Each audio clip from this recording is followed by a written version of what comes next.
The buzz surrounding electric cars promises something for everyone: zero emissions and greater horsepower. But we've heard all this before. Now, the president has set an ambitious goal. We can break our dependence on oil with biofuels and become the first country to have 1 million electric vehicles on the road by 2015. Correspondent John Larson takes a fresh look at the electric car and asks, is the plug-in finally ready to hit the road?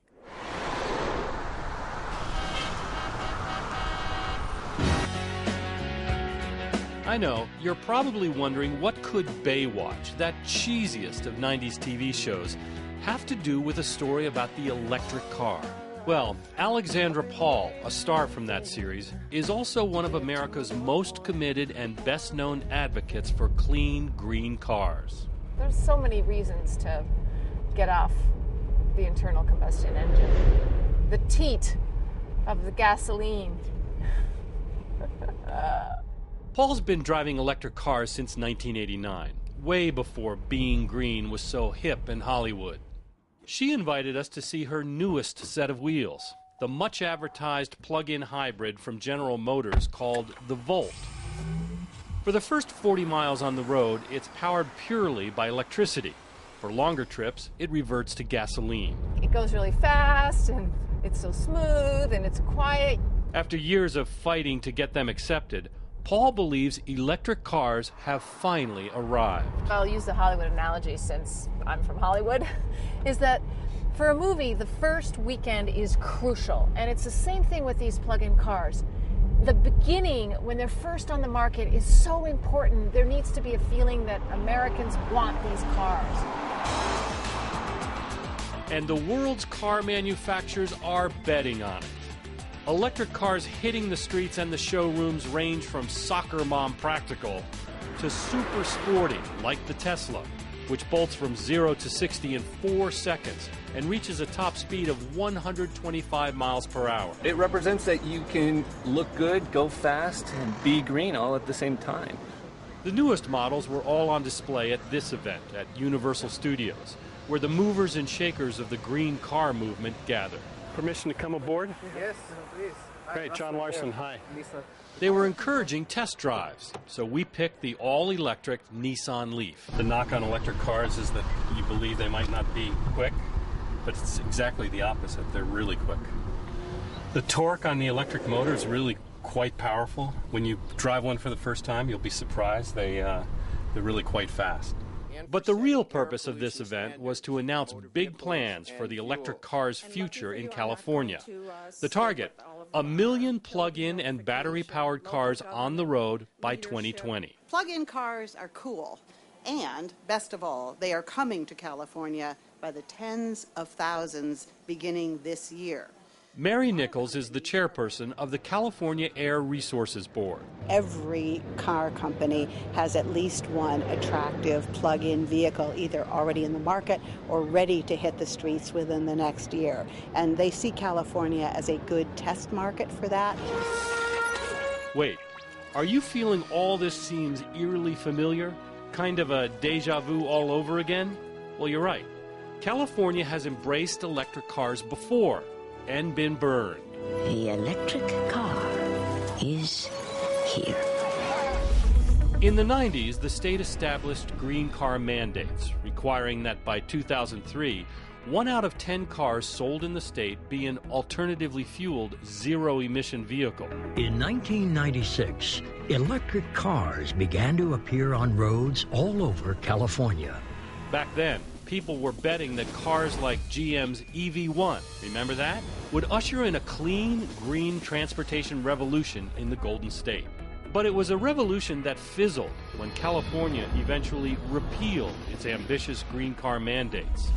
It was an era chronicled in the acclaimed 2006 documentary, Who Killed the Electric Car, by filmmaker Chris Payne. Actually, you know what happened was, my friends on the East Coast didn't have electric cars, so I started making a film about how cool they were so they could sort of see them. And then in the middle of it, the car companies killed all these programs and destroyed their cars. There are lots of theories for why GM's electric car failed, from half-hearted marketing by the car company to oil industry hostility. But whatever the reasons, the EV1s were recalled by GM and secretly sent to an Arizona scrapyard. There they are. When we rented the helicopter in that first film and we flew over Arizona and we saw the car companies crushing all those electric cars, and it was sort of this feeling of like, do they have no boundaries to what's right for the future? They wanted to make sure nobody knew what it was like to drive an electric car. And even though the buzz is back about the electric car, old concerns persist. Will the cars have enough range? What do you do with the old batteries? Will there be enough charging stations in enough places to juice up? Most of the old stations installed for GM's EV1 are not compatible with the new plug-ins. And perhaps most fundamentally of all, will Americans, who not so long ago had a love affair with gas-guzzling SUVs, really get excited by electric cars, no matter how good they get? What gives you the sense that now is the time? Well, the truth is, it will depend on the customer. If the consumers don't find these cars attractive and want to be part of creating this new market, then it won't happen, and it will be a failure. A failure may be brought about by a clash of car cultures. On the one side, there are folks like Alexandra Paul. When it's on and idling, it doesn't make a sound. When it's driving, it makes a soft whir. That's a beautiful thing. And then on the other are people like Marlon Mitchell, president of the All Mustang and Ford Club of Southern California. For him, the roar of a gas-powered engine is sweeter than a Mozart symphony. The sound, the feel of the horsepower, and just getting in it and just makes your blood boil. And when Marlon compares an electric car to his lovingly restored 425 horsepower 1966 Mustang, he thinks, there's no sound, they're too quiet, it's just really bland. Basically, they're just a plain color, and that's it.